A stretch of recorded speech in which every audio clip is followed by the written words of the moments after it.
ಶ್ಲೋಕ 20.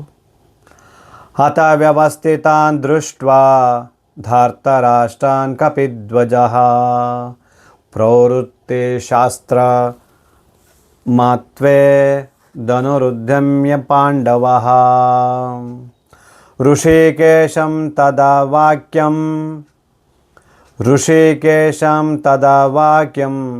ಇದಂ ಆಹಾ ಮಹೀಪತೆ. ಪದಾರ್ಥ ಹತ ಆಮೇಲೆ ವ್ಯವಸ್ಥಿತವಾಗಿದ್ದ ದೃಷ್ಟ್ವಾ ನೋಡಿ ಧಾತರಾಷ್ಟ್ರಾನ್ ಧೃತರಾಷ್ಟ್ರನ ಪುತ್ರರನ್ನು ಕಪಿಧ್ವಜ ಹನುಮಂತನ ಚಿಹ್ನೆಯ ಧ್ವಜವುಳ್ಳ ಪ್ರವೃತ್ತೆ ತೊಡಗಿರುವಾಗ ಶಸ್ತ್ರ ಸಮನ್ಮತೆ ಬಾಣಗಳನ್ನು ಬಿಡಲು ಧನುಹು ಬಿಲ್ಲನ್ನು ಉದ್ಯಮ್ಯ ತೆಗೆದುಕೊಂಡು ಪಾಂಡವಃ ಪಾಂಡುಪುತ್ರನು ಅರ್ಜುನ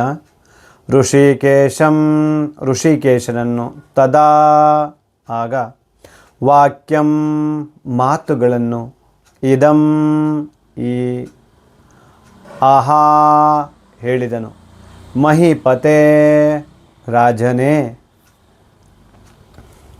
ಅನುವಾದ: ಆಗ ಪಾಂಡುಪುತ್ರನಾದ ಅರ್ಜುನನು ಹನುಮಂತನ ಗುರುತಿನ ಧ್ವಜದ ರಥದಲ್ಲಿ ಆಸೀನನಾಗಿದ್ದ. ತನ್ನ ಧನುಸ್ಸನ್ನು ಎತ್ತಿಕೊಂಡು ಬಾಣಗಳನ್ನು ಎಸೆಯಲು ಸಿದ್ಧನಾದನು.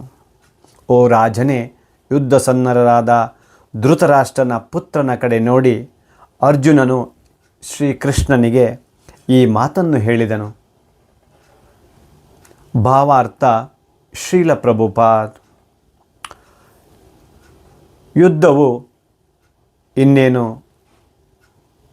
ಶುರುವಾಗ್ತಾ ಇತ್ತು. ಅದರಲ್ಲಿ ರಣಭೂಮಿಯಲ್ಲಿ ಶ್ರೀಕೃಷ್ಣನ ನೇರ ಉಪದೇಶಗಳನ್ನು ಅನುಸರಿಸಿದ ಪಾಂಡವರು ಅನಿರೀಕ್ಷಿತ ರೀತಿಯಲ್ಲಿ ತಮ್ಮ ಸೈನ್ಯದ ವ್ಯೂಹವನ್ನು ರಚಿಸಿದ್ದರಿಂದ ಕೌರವರು ಬಹುಮಟ್ಟಿಗೆ ಉತ್ಸಾಹವನ್ನು ಕಳೆದುಕೊಂಡರು. ಇದು ಮುಂಚೆ ಬಂದ ಮಾತುಗಳಿಂದ ತಿಳಿಯುವಂತಿದೆ. ಅರ್ಜುನನ ಧ್ವಜದಲ್ಲಿದ್ದ ಹನುಮಂತನ ಸಂಕೇತವು ವಿಜಯದ ಮತ್ತೊಂದು ಸೂಚನೆಯಾಗಿತ್ತು. ಏಕೆಂದರೆ ರಾವಣರ ಯುದ್ಧದಲ್ಲಿ ಹನುಮಂತನು ರಾಮನ ಪಕ್ಷವನ್ನು ವಹಿಸಿದ್ದ. ಶ್ರೀರಾಮನು ವಿಜಯಿಯಾದನು. ಈಗ ಅರ್ಜುನನಿಗೆ ನೆರವಾಗಲು ರಾಮ, ಹನುಮಂತ ಇಬ್ಬರು ಆತನ ರಥದಲ್ಲಿದ್ದರು. ಶ್ರೀಕೃಷ್ಣನೇ ಶ್ರೀರಾಮ. ಶ್ರೀರಾಮನು ಎಲ್ಲಿದ್ದರೆ ಅಲ್ಲಿ ಅವನ ನಿರಂತರ ಸೇವಕ ಹನುಮಂತನು, ಆತನ ನಿರಂತರ ಧರ್ಮಪತ್ನಿ ಭಾಗ್ಯಲಕ್ಷ್ಮಿಯಾದ ಸೀತೆ ಇರುತ್ತಾರೆ.